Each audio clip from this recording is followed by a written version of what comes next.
മദ്യരാജാവ് വിജയ് മല്യയ്ക്കും സംസ്ഥാന സർക്കാർ ഭൂമി പതിച്ചു നൽകി. കഞ്ചിക്കോട്ട് ഡിസ്റ്റിലറി തുടങ്ങാൻ വിജയ് മല്യയ്ക്ക് സർക്കാർ കുറഞ്ഞ വിലയ്ക്ക് പതിച്ചു നൽകിയത് 20 ഏക്കർ ഭൂമി. ഈ ഇടപാടിലൂടെ ഖജനാവിന് നഷ്ടമായത് 65 കോടിയോളം രൂപ. വിഷയം പരിശോധിക്കുമെന്ന് മുഖ്യമന്ത്രി ഉമ്മൻചാണ്ടി പറഞ്ഞു. വിജയ് മല്യ ചെയർമാനായ യുണൈറ്റഡ് ബ്രീവറീസ് എന്ന കമ്പനിക്കാണ് 20 ഏക്കർ ഭൂമി പതിച്ചു നൽകിയത്. പ്രദേശത്ത് സെന്റിന് 3 ലക്ഷം മുതൽ 5 ലക്ഷം വരെ വില ഉണ്ടെന്നിരിക്കെയാണ് കേവലം 70,000 രൂപയ്ക്ക് മല്യയ്ക്ക് നൽകിയത്. ഇടപാടിലൂടെ ഖജനാവിന് 65 കോടി രൂപയുടെ നഷ്ടമാണ് ഉണ്ടായിരിക്കുന്നത്. മല്യയുമായുള്ള ഇടപാടിന് പിന്നിൽ കോടികളുടെ അഴിമതി നടന്നതായും സൂചനയുണ്ട്. സമ്പൂർണ്ണ മദ്യനിരോധനം സംസ്ഥാനത്ത് നടപ്പാക്കും എന്നാവർത്തിക്കുമ്പോൾ വിജയ് മല്യയെ പോലുള്ളവർക്ക് ഡിസ്റ്റിലറി തുടങ്ങാൻ സൗകര്യമൊരുക്കുകയാണ് സർക്കാർ. ആദിവാസികൾ ഉൾപ്പെടെ ആയിരങ്ങൾക്ക് 1 സെന്റ് ഭൂമി പതിച്ചു നൽകാൻ സർക്കാർ നിലപാട് സ്വീകരിക്കാത്തപ്പോഴും മദ്യവ്യവസായത്തിന് കുറഞ്ഞ വിലയ്ക്ക് ഭൂമി നൽകുന്നു എന്ന വസ്തുത കൂടിയാണ് ഇപ്പോൾ പുറത്തുവരുന്നത്. 10,000 കോടിയോളം രൂപ വിവിധ ബാങ്കുകളിൽ നിന്ന് കടമെടുത്ത് രാജ്യം വിട്ട വ്യക്തി കൂടിയാണ് വിജയ് മല്യ. അതേസമയം വിജയ് മല്യയ്ക്ക് ഭൂമി നൽകിയ കാര്യം തനിക്ക് അറിയില്ലെന്ന് മുഖ്യമന്ത്രി പ്രതികരിച്ചു. മാധ്യമങ്ങളിലൂടെ കണ്ട വാർത്ത മാത്രമേ തനിക്ക് അറിയൂവെന്നും മുഖ്യമന്ത്രി പറഞ്ഞു. ഇപ്പം ഈ മീഡിയയിൽ കണ്ടതേ അറിയൂ, ഞങ്ങൾ അത് അന്വേഷിക്കുന്നുണ്ട്. അതെങ്ങനെ എന്നുള്ളത് പരിശോധിക്കും. അത് നോക്കും. KG ദിനകർ, തിരുവനന്തപുരം. വിജയ് മല്യയ്ക്ക് ഭൂമി നൽകിയത് പരിശോധിക്കുമെന്ന് മുഖ്യമന്ത്രി ഉമ്മൻചാണ്ടി പറഞ്ഞു. ഇക്കാര്യം താൻ മാധ്യമങ്ങളിലൂടെയാണ് അറിഞ്ഞതെന്നും ഉമ്മൻചാണ്ടി പറഞ്ഞു. ഇപ്പം ഈ മീഡിയയിൽ കണ്ടതേ അറിയൂ, ഞങ്ങൾ അത് അന്വേഷിക്കുന്നുണ്ട്.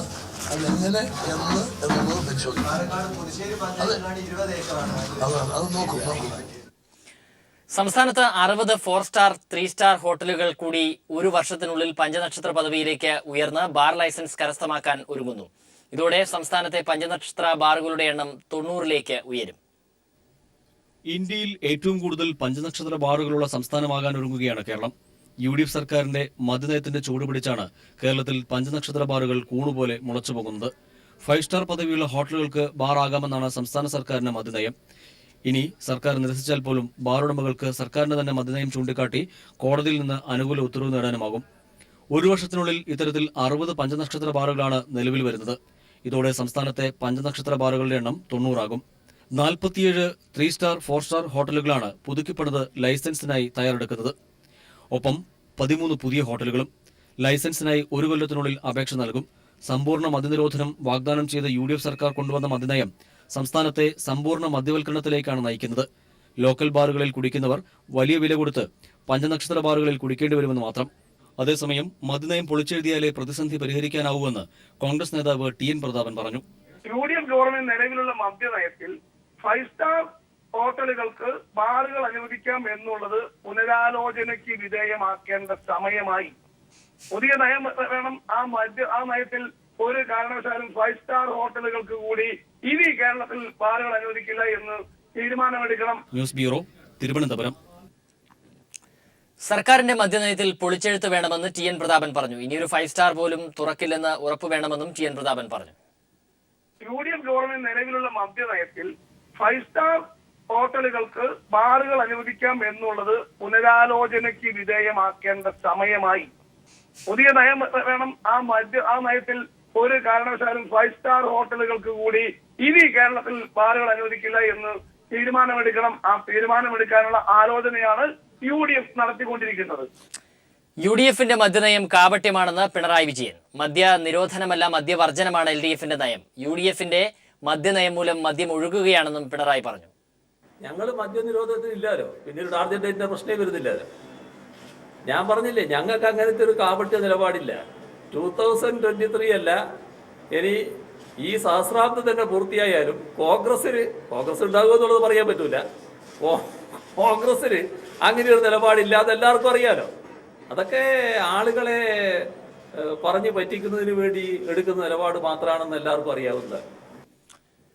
ഉമ്മൻചാണ്ടി സർക്കാർ കള്ളന്മാരുടെ സർക്കാരാണെന്ന് VS അച്യുതാനന്ദൻ പറഞ്ഞു. LDF പ്രകടന പത്രിക സമയബന്ധിതമായി പുറത്തിറക്കുമെന്നും VS കാസർഗോഡ് തെരഞ്ഞെടുപ്പ് പൊതുയോഗത്തിൽ പങ്കെടുത്തുകൊണ്ട് സംസാരിച്ചു.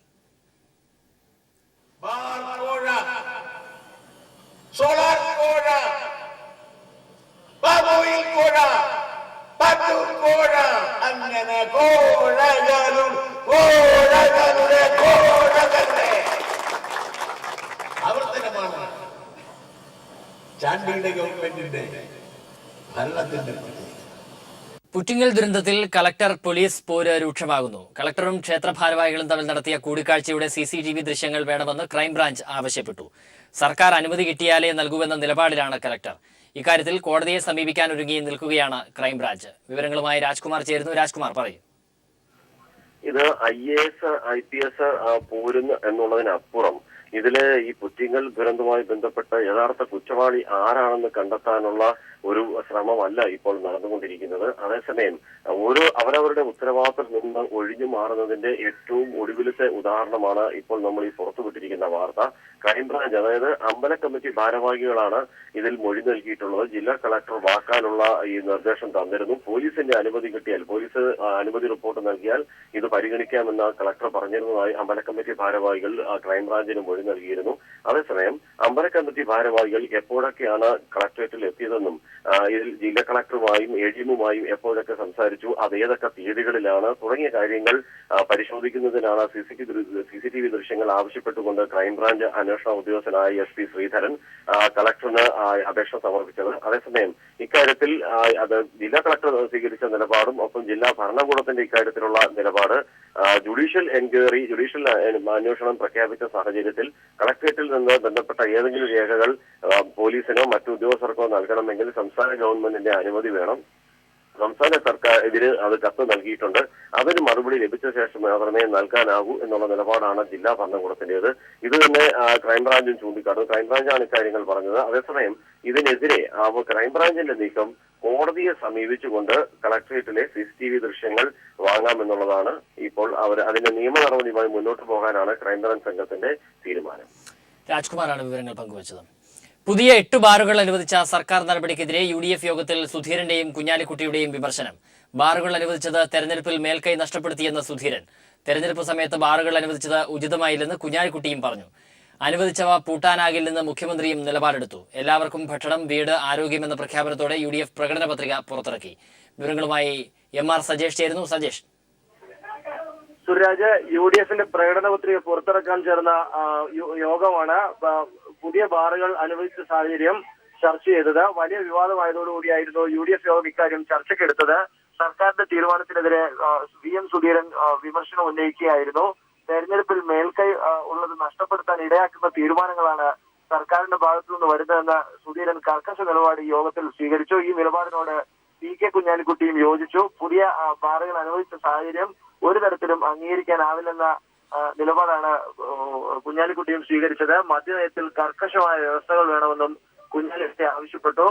ഈ പുതിയ 8 ബാറുകൾക്ക് ലൈസൻസ് അനുവദിച്ച സമയം ശരിയായില്ലെന്ന പൊതു നിലപാടാണ് ഘടകകക്ഷി നേതാക്കളും എടുത്തത്. എന്നാൽ മദ്യനയത്തിനുള്ളിൽ നിന്നുകൊണ്ടാണ് ഈ ലൈസൻസ് നൽകിയതെന്ന നിലപാടിൽ മുഖ്യമന്ത്രി ഉറച്ചു നിന്നു. ഇതോടുകൂടി ഇത്ര ലൈസൻസ് അനുവദിച്ച 8 ബാറുകളുടെ കാര്യത്തിൽ ഒരു പുനഃപരിശോധന വേണ്ട, ആ ബാറുകളുടെ ലൈസൻസ് നിലനിൽക്കും. എന്നാൽ ഇനി ബാറുകൾക്ക് ലൈസൻസ് അനുവദിക്കുന്ന കാര്യത്തിൽ കർക്കശ വ്യവസ്ഥ എന്ന തീരുമാനത്തിലേക്കാണ് UDF യോഗം എത്തിയത്. ഇക്കാര്യം മുഖ്യമന്ത്രി പ്രകടന പത്രിക പ്രഖ്യാപിക്കുന്ന യോഗത്തിന് ശേഷം വാർത്താ സമ്മേളനത്തിൽ പറയുകയും ചെയ്തു. മദ്യനയത്തിൽ ഇതുകൂടി ഉൾപ്പെടുത്തിക്കൊണ്ടുള്ള മാറ്റം വരുത്തുമെന്നാണ് പ്രകടന പത്രികയിലെ ഒരു ഭാഗം. എല്ലാവർക്കും വീട്, ആരോഗ്യം, ഭക്ഷണം തുടങ്ങിയ പ്രഖ്യാപനങ്ങളും ഈ പ്രകടന പത്രികയിൽ ഉൾക്കൊള്ളിച്ചിട്ടുണ്ട്. ജൈവ കൃഷിക്ക് സബ്സിഡി നൽകിക്കൊണ്ട് ജൈവ വ്യാപിപ്പിക്കുക, സ്ത്രീ സംരക്ഷണത്തിന് പ്രത്യേക പദ്ധതി തുടങ്ങിയ കാര്യങ്ങളും ഈ പ്രകടന പത്രികയിൽ ഉറപ്പു നൽകുന്നു. സുരാജ്. MR സജേഷാണ് വിവരങ്ങൾ പങ്കുവച്ചത്. മുഖ്യമന്ത്രിയുടെ പേഴ്സണൽ സെക്രട്ടറിമാരെ സോളാർ കമ്മീഷൻ വിസ്തരിക്കുന്നു. ശ്രീകുമാർ, ലതാ പണിക്കർ എന്നിവരെയാണ് കമ്മീഷൻ വിസ്തരിക്കുന്നത്. DYSP ഹരികൃഷ്ണൻ, മന്ത്രി തിരുവഞ്ചൂർ രാധാകൃഷ്ണന്റെ പേഴ്സണൽ സെക്രട്ടറി VK രവീന്ദ്രൻ എന്നിവരെയും അടുത്ത ദിവസങ്ങളിൽ വിസ്തരിക്കും. പാലക്കാട് നഗരത്തിൽ പട്ടാപ്പകൽ വൻ കവർച്ച. പാലക്കാട് നഗരത്തിലെ 2 ജുവലറികളിലാണ് കവർച്ച നടന്നത്. 54 പവൻ സ്വർണം കവർന്നു. ലതീഷ് ചേരുന്ന വിവരങ്ങളുമായി. ലതീഷ്, പറയൂ. പാലക്കാട് നഗരത്തിലെ ഒരു ജ്വല്ലറിയിൽ നിന്നാണ് 54 പവൻ സ്വർണം കവർന്നത്. ഉത്തരേന്ത്യക്കാരായ 4 പേരടങ്ങുന്ന സംഘമാണ് കവർച്ചയ്ക്ക് പിന്നിൽ. CCTV ദൃശ്യങ്ങളിൽ നിന്ന് ഇവരെ ഇതിനകം തന്നെ തിരിച്ചറിഞ്ഞിട്ടുണ്ട്. എന്നാൽ പോലീസിന് 4 പേരെയും പിടികൂടാൻ കഴിഞ്ഞിട്ടില്ല.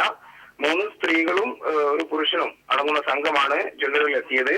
ജ്വല്ലറിയിലെത്തി സ്വർണം സൂക്ഷിച്ച ഒരു ബോക്സ് അവർ എടുത്തുകൊണ്ടുപോവുകയായിരുന്നു. CCTV ദൃശ്യങ്ങളിൽ നിന്നാണ് ഇത് പിന്നീട് ഇവരുടെ ശ്രദ്ധയിൽപ്പെട്ടത്. ജ്വല്ലറിയിൽ ഇവർ വന്നു കയറി ആഭരണങ്ങൾ സെലക്ട് ചെയ്യുന്ന ഒരു ശ്രമം അവർ നടത്തി. അതിനിടയിലാണ് ഒരു സ്ത്രീ ഇത്തരം ഒരു കവർച്ച നടത്തിയത്. ഉള്ളിൽ നിന്ന് ഇവർ പുറത്തു പോയതിനു ശേഷമാണ് ഇത്തരത്തിലൊരു സംശയം, സ്വർണം പോയതുമായി ബന്ധപ്പെട്ടൊരു സംശയം ഉടമകൾക്ക് മനസ്സിലാവുകയും അവർ CCTV ദൃശ്യങ്ങൾ പരിശോധിച്ചതിൽ നിന്ന് ഇത് മോഷണം നടന്നതായി വ്യക്തമാവുകയും ചെയ്തു. പോലീസ് അന്വേഷണം ആരംഭിച്ചിട്ടുണ്ട്. ഇവർ നഗരം വിട്ടുപോയിട്ടില്ല എന്നുള്ളൊരു വിവരം തന്നെയാണ് പോലീസിന് ലഭിക്കുന്നത്. അതുകൊണ്ട് തന്നെ ഇവരെ ഇന്ന് തന്നെ പിടികൂടാൻ കഴിയുമെന്നൊരു പ്രതീക്ഷയിലാണ് പോലീസ്. അതിനായുള്ള പ്രവർത്തനം പോലീസും തുടങ്ങിക്കഴിഞ്ഞു. സർവേ ലതീഷാണ് വിവരങ്ങൾ പങ്കുവച്ചത്. കേരളത്തിൽ ചൂട് കനത്തു. പാലക്കാട് ജില്ലയിൽ ഈ വർഷത്തെ ഉയർന്ന താപനിലയായ 41.1 ഡിഗ്രി സെൽഷ്യസ് രേഖപ്പെടുത്തി. 24 വർഷത്തിന് ശേഷമാണ് മലമ്പുഴയിൽ ഇത്രയും ചൂട് അനുഭവപ്പെടുന്നത്. കടുത്ത വേനലിൽ വെന്തുരുക്കുകയാണ് പാലക്കാട്. മലമ്പുഴയിൽ ചൊവ്വാഴ്ച രേഖപ്പെടുത്തിയത് ഈ വർഷത്തെ ഉയർന്ന താപനിലയായ 41.1 ഡിഗ്രി സെൽഷ്യസ്. ഇതിനു മുമ്പ് 86, 87 കാലഘട്ടങ്ങളിലും 92 കാലഘട്ടങ്ങളിലൊക്കെ ആയിരുന്നു 41.1 ഡിഗ്രി ചൂട് ഇവിടെ അനുഭവപ്പെട്ടിരുന്നത്. അതിനുശേഷം ഇപ്പോഴാണ് ഇന്നത്തെ ആർദ്രത 39 കാറ്റുണ്ടെങ്കിൽ ചൂട് കൂടില്ല. കാറ്റില്ലാത്ത സമയങ്ങളിലാണ് ഏറ്റവും കൂടുതൽ ചൂട് ഇവിടെ അനുഭവപ്പെടാറുള്ളത്. ആകെ 4 കിലോമീറ്റർ സ്പീഡിലാണ് ഇവിടെ കാറ്റ് വീശിയിട്ടുള്ളത്. മുണ്ടൂരിൽ 40.5 ഡിഗ്രി സെൽഷ്യസ് ആണ് ചൊവ്വാഴ്ചയിലെ താപനില. ഒരു മാസമായി ഭൂരിഭാഗം ദിവസങ്ങളിലും പാലക്കാട് ജില്ലയിൽ താപനില 40-ന് മുകളിലാണ്. വേനൽ മഴ പെയ്തില്ലെങ്കിൽ ചൂട് ഇനിയും കൂടും. ഇതിനിടെ പട്ടാമ്പി, പെരുമാട്ടി, പാലക്കാട് എന്നിവിടങ്ങളിലായി 3 പേർക്ക് സൂര്യാതാപമേറ്റു. ദിവസവും ജില്ലയിൽ 10-ലധികം പേർ ശാരീരിക അവശതകളാൽ ചികിത്സ തേടുന്നു എന്നാണ് ആരോഗ്യവകുപ്പ് നൽകുന്ന വിവരം. സൂര്യാഘാതമേറ്റുള്ള മരണവും റിപ്പോർട്ട് ചെയ്തിട്ടുണ്ട്.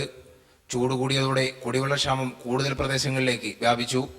കഴിഞ്ഞ വർഷം പാലക്കാട് ജില്ലയിൽ രേഖപ്പെടുത്തിയ ഉയർന്ന താപനില 41.5 ഡിഗ്രി സെൽഷ്യസ് ആയിരുന്നു. News bureau, Palakkad. പൂഞ്ഞാർ നിയമസഭാ മണ്ഡലത്തിൽ ശക്തമായ പ്രചാരണം. LDF സ്ഥാനാർത്ഥിയായി PC ജോസഫും UDF സ്ഥാനാർത്ഥിയായി ജോർജ് കുട്ടി അഗസ്റ്റിയും നേർക്കുനേർ പോരാടുമ്പോൾ PC ജോർജിന്റെ സാന്നിധ്യവും മണ്ഡലത്തെ വ്യത്യസ്തമാക്കുന്നു.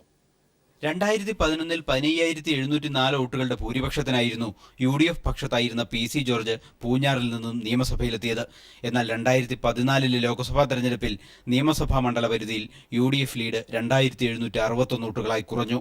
2015 പഞ്ചായത്ത് തെരഞ്ഞെടുപ്പ് എത്തിയപ്പോൾ കാര്യങ്ങൾ കൂടുതൽ കലങ്ങിമറിഞ്ഞു. 9 ഗ്രാമപഞ്ചായത്തുകളിൽ 5 എണ്ണം UDFനൊപ്പവും 4 ഇടതുപക്ഷത്തിനൊപ്പവുമാണ്. 2011 ശേഷം പൂഞ്ഞാർ മണ്ഡലത്തെ നേരിട്ട് ബാധിക്കുന്ന ഒട്ടേറെ രാഷ്ട്രീയ മാറ്റങ്ങളുണ്ടായി. PC ജോർജ് മുന്നണി വിട്ടതും മാണി ഗ്രൂപ്പിലെ ഒരു വിഭാഗം ഇടതുപാളയത്തിലെത്തിയതുമാണ് ഇവയിൽ പ്രധാനം. രണ്ടും UDF വോട്ട് ബാങ്കിൽ വലിയ വിള്ളൽ വീഴ്ത്തിയിരിക്കുന്നു. അനുകൂല സാഹചര്യങ്ങൾ പരമാവധി ഉപയോഗപ്പെടുത്തി മണ്ഡലം പിടിക്കുക എന്നതാണ് ഇടത് സ്ഥാനാർത്ഥി PC ജോസഫിന്റെ ലക്ഷ്യം. പ്രചാരണം ആദ്യഘട്ടം പിന്നിടുമ്പോൾ മേൽക്കൈ നടാനാകുമെന്ന ആത്മവിശ്വാസം ഇടത് ക്യാമ്പിനുണ്ട്. വളരെ ഗംഭീരമായിട്ടുള്ള രീതിയിലാണ് പൂഞ്ഞാർ ജനത ഇടതുപക്ഷ ജനാധിപത്യ മുന്നണി സ്ഥാനാർത്ഥിയായ എന്നെ ഹൃദയപൂർവ്വം സ്വാഗതം ചെയ്യുന്നത്. UDFന് പൂഞ്ഞാറിലേത് അഭിമാന പോരാട്ടമാണ്. വിശേഷിച്ച് കേരള കോൺഗ്രസ് മാണി ഗ്രൂപ്പിന് ഇവിടെ ജയിച്ചേ പറ്റൂ. തന്നെ വെല്ലുവിളിച്ചു പുറത്തുപോയ PC ജോർജിനെ നേരിടാൻ KM മാണി രംഗത്തിറക്കിയിരിക്കുന്നത് ജോർജ് കുട്ടി അഗസ്തിയെ. ഈ മണ്ഡലം ഇത്തവണയും UDFനോടൊപ്പം തന്നെയാണ്. UDF വിട്ട PC ജോർജിന് LDFും സീറ്റ് നൽകാതിരുന്നതോടെ ചതുഷ്കോണ മത്സരത്തിനാണ് പൂഞ്ഞാറിൽ വേദിയൊരുങ്ങിയത്. ഇരു മുന്നണികളെയും വെല്ലുവിളിച്ച് പൂഞ്ഞാറിൽ ശക്തമായ മത്സരത്തിന് കളമൊരുക്കുകയാണ് PC ജോർജ്. ഈ 161 ബൂത്തിലും 70% കൂടുതൽ വോട്ടുകൾ PC ജോർജിന് അനുകൂലമാണ്. ജനവികാരമാണ്. NDA മുന്നണിക്ക് വേണ്ടി BDJS ആണ് മത്സരരംഗത്തുള്ളത്. MR ഉല്ലാസിനെ NDA മത്സരരംഗത്തിറക്കിയിരിക്കുന്നു. സാമുദായികമായി പരിശോധിച്ചാൽ ഹിന്ദു, മുസ്ലിം, ക്രിസ്ത്യൻ ജനവിഭാഗങ്ങളിൽപ്പെട്ട ഏറെക്കുറെ തുല്യ വോട്ടർമാരുള്ള പ്രദേശമാണ് പൂഞ്ഞാർ. അതുകൊണ്ട് തന്നെ സാമുദായികമായ അടിയൊഴുക്കുകൾക്ക് പൂഞ്ഞാറിന്റെ വിധിയെ സ്വാധീനിക്കാനാകും. എങ്കിലും രാഷ്ട്രീയ ബലാബലമായിരിക്കും അന്തിമ ഫലം നിർണ്ണയിക്കുക. ദിവസങ്ങൾ ചെല്ലുന്തോറും പൂഞ്ഞാറിലെ പോരാട്ട വീര്യം കടുക്കുകയാണ്. സിറ്റിംഗ് സീറ്റ് നിലനിർത്താമെന്ന പ്രതീക്ഷയിലാണ് UDF. എന്നാൽ സവിശേഷമായ പുതിയ സാഹചര്യത്തിൽ ഈ മണ്ഡലം പിടിച്ചെടുക്കാമെന്ന് LDF ഉറച്ചു പ്രതീക്ഷിക്കുന്നു. എന്നാൽ PC ജോർജിന്റെ സ്ഥാനാർത്ഥിത്വം സൃഷ്ടിച്ചേക്കാവുന്ന അനുരണനങ്ങളാവും തെരഞ്ഞെടുപ്പ് ഫലത്തെ അന്തിമമായി നിശ്ചയിക്കുക. JDU സംസ്ഥാന നേതൃത്വത്തിനെതിരെ രൂക്ഷ വിമർശനവുമായി ഒരു വിഭാഗം രംഗത്ത്. നേതൃത്വത്തിന്റെ ഏകാധിപത്യ പ്രവണതയിൽ പ്രതിഷേധിച്ച് ഒരു വിഭാഗം പുതിയ പാർട്ടി രൂപീകരിച്ചു. ജനതാദൾ ലെഫ്റ്റ് എന്ന പേരിൽ ഇടതുപക്ഷ ജനാധിപത്യ മുന്നണിയിൽ ചേർന്ന് പ്രവർത്തിക്കുമെന്ന് പാർട്ടി വിട്ടവർ പറഞ്ഞു. ജനതാദൾ യു സംസ്ഥാന നേതൃത്വത്തിന്റെ ഏകാധിപത്യ പ്രവണതയിലും സ്ഥാനാർത്ഥി നിർണയത്തിനെതിരെയും രൂക്ഷ വിമർശനം ഉന്നയിച്ചാണ് പാർട്ടിയിൽ നിന്നും ഒരു വിഭാഗം പുറത്തേക്ക് പോവാൻ തീരുമാനിച്ചത്. ജനാധിപത്യമായ സംവിധാനം പാർട്ടിക്കകത്ത് നിലവിൽ ഇല്ലെന്നും ഇതിന് ഉദാഹരണമാണ് അച്ചടക്കം ലംഘിച്ച് കഴിഞ്ഞ നിയമസഭാ തെരഞ്ഞെടുപ്പിൽ വടകര മണ്ഡലത്തിൽ പാർട്ടിയെ തോൽപ്പിച്ച വ്യക്തിയെ സ്ഥാനാർത്ഥിയാക്കാൻ തീരുമാനിച്ചതെന്നും ഇവർ ആരോപിക്കുന്നു. ജനതാദൾ ലെഫ്റ്റ് എന്ന പേരിൽ ഇടതുപക്ഷ ജനാധിപത്യ മുന്നണിയോടൊപ്പം ചേർന്ന് ഈ തെരഞ്ഞെടുപ്പിൽ പ്രവർത്തിക്കാനാണ് ഇവരുടെ തീരുമാനം. സംഘടിതമായി അതിനെ എതിർത്ത് പരാജയപ്പെടുത്തും. ഇടതുപക്ഷ ജനാധിപത്യ മുന്നണിയോടൊപ്പം ഈ തെരഞ്ഞെടുപ്പിൽ ഞങ്ങൾ അണിനിരക്കും. ജനതാദൾ ലെഫ്റ്റ് എന്ന് പറഞ്ഞിട്ട് ഒരു വേദി ഉണ്ടാക്കി ഈ ഏപ്രിൽ 24 ഒരു കൺവെൻഷൻ കോഴിക്കോട് വെച്ചും മെയ് 1 ഒരു കൺവെൻഷൻ തൃശൂരിൽ വെച്ചും ഞങ്ങൾ വിളിച്ചു ചേർക്കുന്നുണ്ട്. നിയമമണ്ഡലത്തിൽ സുരേന്ദ്രൻ പിള്ളയെ സ്ഥാനാർത്ഥിയാക്കിയതിനു പിന്നിൽ കച്ചവട താൽപര്യമാണെന്നും പാർട്ടിക്കകത്തു തന്നെ അസഹിഷ്ണുതയിൽ പ്രവർത്തകർ വീർപ്പുമുട്ടുകയാണെന്നും ഇവർ പറയുന്നു.